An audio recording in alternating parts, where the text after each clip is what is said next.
Bonjour à tous, aujourd'hui nous allons voir les erreurs fatales que l'on peut commettre sur Bitcoin et comment vous pouvez éviter de vous retrouver dans la file d'attente là que j'expose sur ce même qui est très parlant.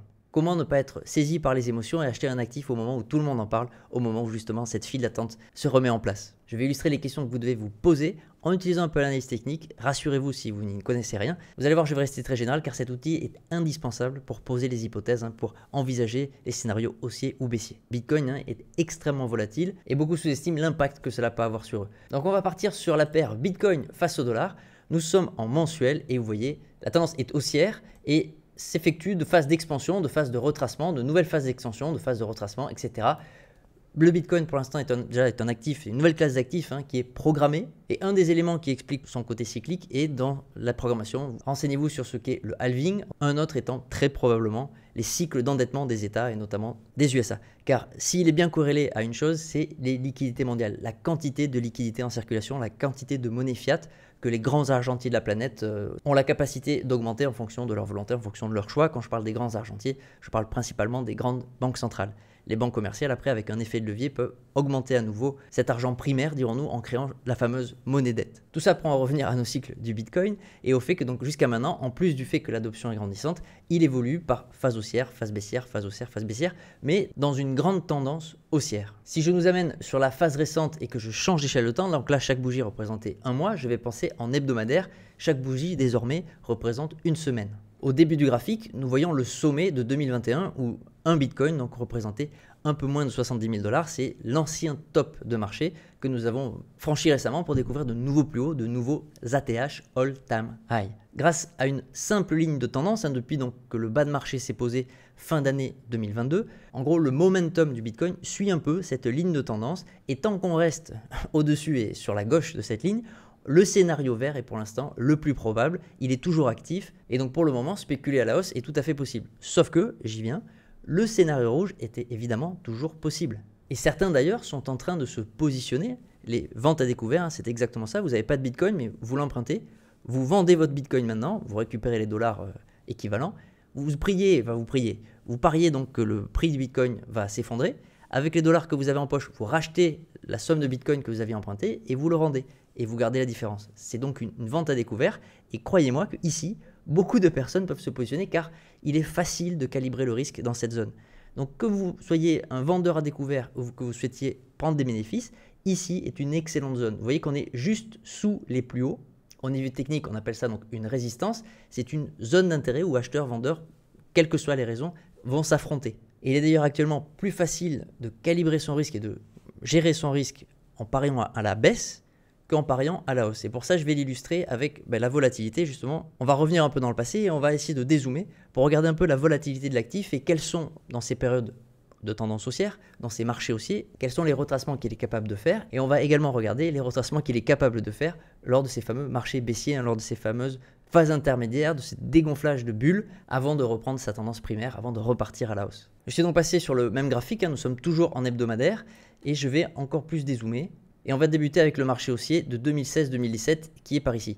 Vous voyez que entre l'année 2015 où il a posé donc son bas de marché et le sommet qui s'est posé donc en début de l'année 2018, donc fin 2017, début 2018, le Bitcoin a de nombreuses fois retracé de 40%, 34%, 34%, 39%, 40% avant d'atteindre son sommet, là où malheureusement, souvenez-vous de ma ligne d'attente, alors on n'était pas à 210 000, là c'était l'approche des 20 000. Mais donc à cette époque, quand Bitcoin a approché les 20 000, malheureusement beaucoup de particuliers sont venus acheter avec la foule, ce que vous allez éviter parce que vous êtes en train de regarder cette vidéo, et ont malheureusement vu leur investissement retracé de 84%, c'est majeur. Ici, à la suite d'un rallye contre tendance et à cause également du Black Swan Event qu'a représenté la crise sanitaire, on a eu un moins 72%.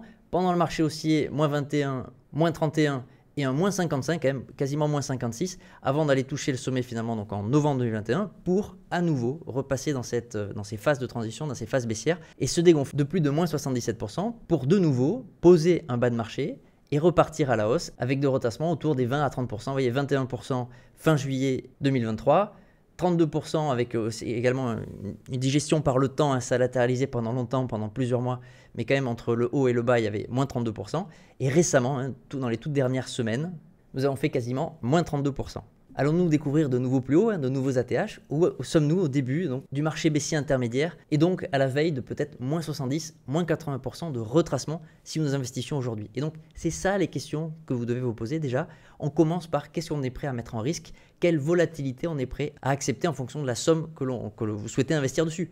Je vais prendre l'exemple de 10 000 euros. Imaginons que vous souhaitiez mettre 10 000 euros. Est-ce que vous êtes prêt à avoir donc 80% de volatilité sur vos 10 000 euros, c'est-à-dire qu'ils se transforment en 2 000 euros? Si la réponse est non, une des façons de calibrer votre risque sera de diminuer la somme que vous souhaitez mettre. Une seconde façon, qui demande donc de regarder un peu l'analyse technique, serait de positionner un ordre de vente donc dans une zone d'invalidation. Si le scénario rouge, je reviens sur ma charte précédente, si le scénario rouge se matérialise et que par exemple un Bitcoin vaut désormais 60 000 $, eh bien, vous pouvez décider en amont que ce sera une zone de vente pour vous. Vous couperez vos pertes. Il est très important de savoir couper ses pertes et de laisser courir ses gains. Sachez, je vais reparler un peu de psychologie, que le biais de disposition nous fait faire exactement l'inverse.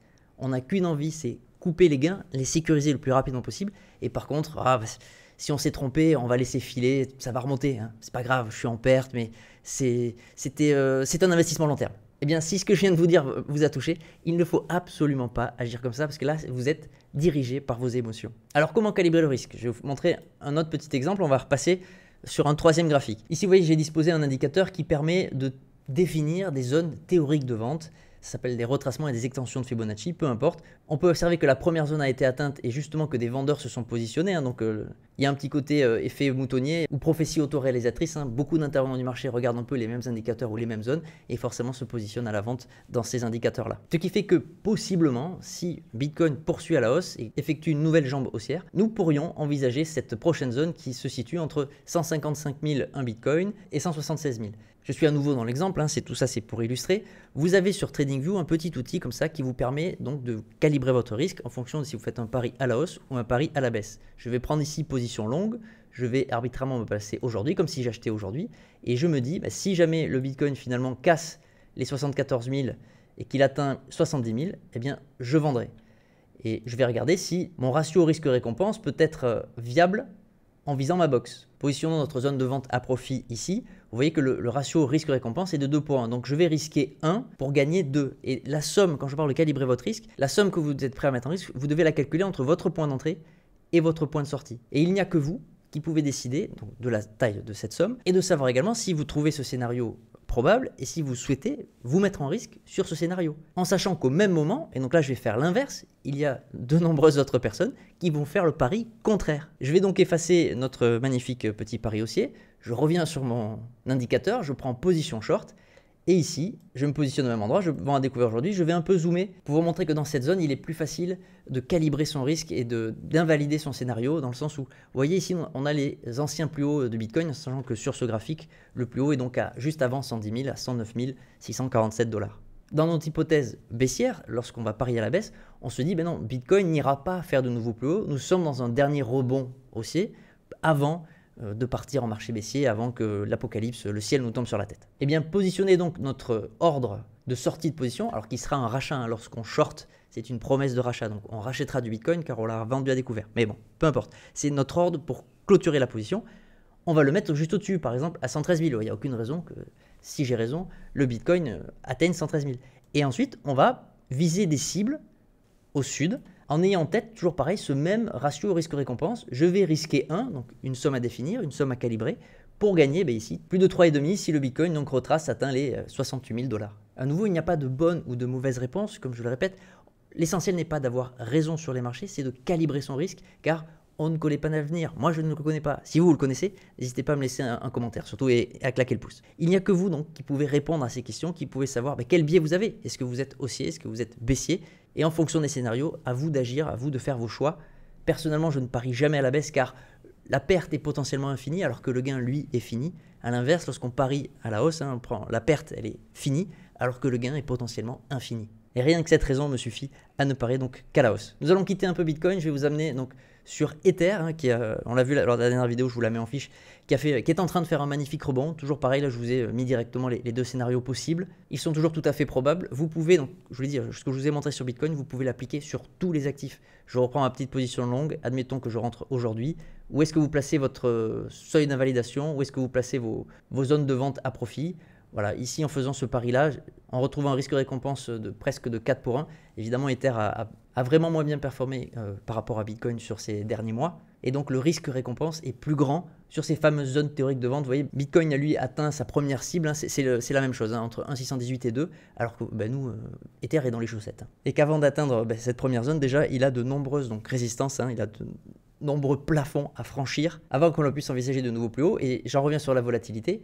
Souvent, les personnes pensent que acheter du Bitcoin, c'est trop tard, que c'est pas assez risqué, et donc se dirigent vers les crypto-monnaies ou vers les altcoins en général. Sauf que comme on l'a vu précédemment, vous avez vu que Bitcoin est déjà extrêmement volatile. Le risque est encore grand, les récompenses potentielles également, mais lorsque vous allez dans les cryptos, lorsque vous choisissez une autre crypto-monnaie que Bitcoin, qui est vraiment à part, vous augmentez le risque et pas nécessairement pour augmenter la récompense, surtout ces derniers mois, ces dernières semaines. Alors là c'est le total 3, c'est toutes les crypto-monnaies à l'exception de Bitcoin et Ethereum. On a un premier petit signal haussier qui est encourageant et qui montre que les alts reprennent un peu de force. Et je tiens à vous faire remarquer cependant qu'on a méché, mais ça c'est le plus haut de 2021, c'est le sommet de 2021. On n'a pas fait de nouveau plus haut. Alors là, on va repartir, on va peut-être aller retester, on va peut-être enfin faire de nouveaux plus hauts. Mais si je remets Bitcoin, vous voyez que le sommet de 2021, on l'a bien franchi, on vient de le retester.